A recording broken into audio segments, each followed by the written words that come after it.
Hey guys, Mark Hatmaker here. Going to give you a couple of tips here about how to use a little bit of stealth movement on stairs. So this isn't a big fight clip, a lot of fun, a lot of action. This is more the flight tips. So we got fight or flight. Part of this is we're talking about stealth movement on here. If you're law enforcement or military personnel, chances are you already know all about this. But we're talking about standard citizens. In case your alarm goes off, you got to get up in the middle of the night and you're trying to navigate yourself downstairs or upstairs, trying to create the least amount of sound as possible while you're moving, while you're getting yourself into a better offensive or defensive position. So we're trying to make sure you're getting the least amount of creak out of your stairs as you're moving up and down. I'm going to give you a little bit of tutorial on three main things about stairs. You can go ahead and bring in a little bit. The three main ways, forgive all the stucco, we're not done with everything yet. And yeah, we built these, that's why we know what's going on here. This is called the tread, the actual step, what you place your foot upon. So that's a piece of anatomy number one. The upright is called a riser, which goes in between, and then what we can't see in here is going to be your stringer, which is actually what is actually adding structural support to these stairs for yourself to go up and down on. So you got your again, your tread, your upright, and your stringers. Typically in your stringers there's going to be, again, what we can't see along both outside edges. This edge here, edge over here. Typically you're going to have one more running along the center. Again, these tips are going to be useful for both wooden stairs.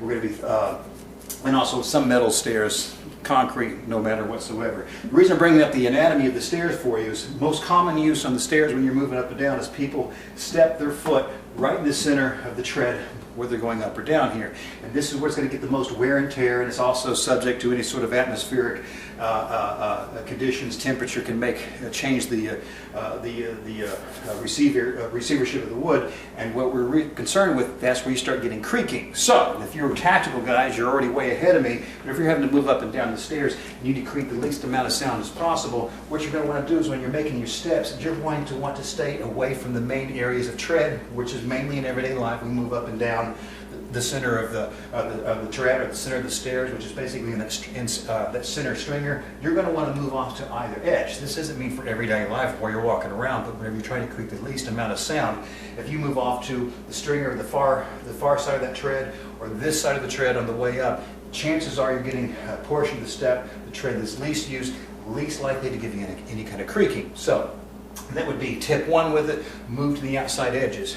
The next tip on it is whenever people moving up and down stairs, there's a tendency to place the foot towards this outside edge. So there's a tendency to place the ball of the foot towards right in the center as you're moving up and down. So this is receiving most of the weight. So what you know is getting this up and down motion, this stringer is getting the most work. There's going to get to be some flesh in there. You can start getting some creaking, and also there's more hollowness and resonance in this portion of the step if you were moving with any kind of speed. So there's a tendency to stick to the outside as opposed to close to the riser. So there's more structural integrity the closer to the riser we get. So if you think about at the same time moving to the outside edges of the tread and in close to the riser, so I'm saying my foot is being, your hand is standing over the foot instead of being stepping here into the outside. We're talking about moving closer to either edge, either outside stringer, and closer to the riser as we're moving up at the same time. So as opposed to me walking up the steps in this manner, we're talking about getting all the way over into the side, getting close to the riser, and moving through. The other thing to keep in mind whenever you're in your home is, in case you're moving and navigating at night, you've all done that thing where you've done the missing step phenomena, or you overstep it, you forget, you're going to be under stress, and you're not quite sure what if you've got another step to take or not, particularly if you've got your weapon drawn or you're really looking around, you're trying to get a low light situation, is because you're trying to evaluate what's going on, or the lights are out for you. It helps if you've already memorized what your stair set theory of the house here. For example, I know I've got a 3-10 setup, which means I got 3 steps to the riser, this first landing, and I got 10 to the top of the stairs, or I got 10 down to the landing and 3 down to the floor. If you've got that kind of thing committed to memory, it's not hard to do, but right now, how many steps is in your home or each flight of stairs? Maybe a handful of you can get it. Most of you are going to go, oh, I never counted. The thing is to count, maybe for the next month, every time you go up and down, remind yourself of that count. So no matter you're on the house, if I'm having to move downstairs and navigate, I know I got a 10-3 split on the way down, I got a 3-10 on the way up. I'm also aware of where things are going to be, where I need to step on the riser or stealth. And the other thing that can help if you're moving, navigating in the dark, and this works with a set of stairs that you're not quite aware of what your count is or anything, you can use the heel-toe method when you're going up and down, meaning nothing more. When you're not sure, your eyes have to be focused on what's going on, and you have time to look at the stairs each time. If I'm needing to move up, I'm going to stay in the center of this right now, and the action is going to be the feet. And I'm moving up each time I need to find where the stair is.